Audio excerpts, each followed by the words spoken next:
જૂનાગઢ જિલ્લામાં છેલ્લા 3 દિવસથી વરસાદે દે ધનાધન કરતા જૂનાગઢ પોરબંદર રોડ પર પાણી ફરી વળ્યા હતા તેમજ સરાડિયા ગામ પાસે વાહન વ્યવહાર ખોરવાયો હતો।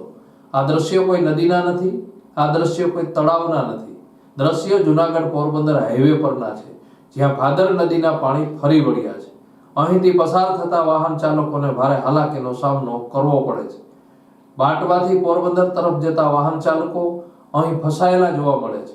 અહીં દર ચોમાસામાં આ પ્રકારની સમસ્યા સર્જાય છે, જેમાં ભારે વરસાદ બાદ ભાદર નદીના પાણી આ રસ્તા પર ફરી વળે છે અને વાહન વ્યવહાર પણ ખોરવાઈ જાય છે।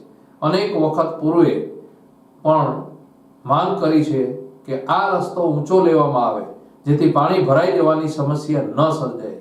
જૂનાગઢ પોરબંદર રોડ પર પાણી થતા સરાડિયા ગામ પાસે પાણી ભરાતા વાહન વ્યવહાર ખોરવાતા વાહન ચાલકો હેરાન પરેશાન થઈ રહ્યા છે।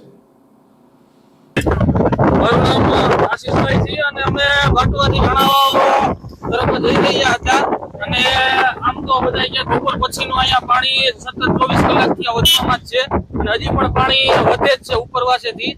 તો આ રસ્તેથી કોઈને અવર જવર ન કરવા ખાસ વિનંતી। શું નામ છે? મારું નામ જયદીપ ચાવડા।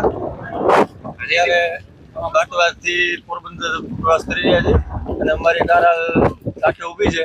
આગળ પાણી ભરાઈ જવાના કારણે આગળ વાહન જઈ શકે પરિસ્થિતિ છે નહીં અને છેલ્લા આજ પરિસ્થિતિ છે અને અત્યારે હજી પણ પાણી વધવામાં જ છે એમ કહે છે સ્થાનિક લોકો। અને આગળ હવે જે લોકો આવતા હોય પોરબંદર જવા માટે જૂનાગઢ, તે લોકો મહેરબાની કરીને આ રસ્તે ના આવે એ અપીલ।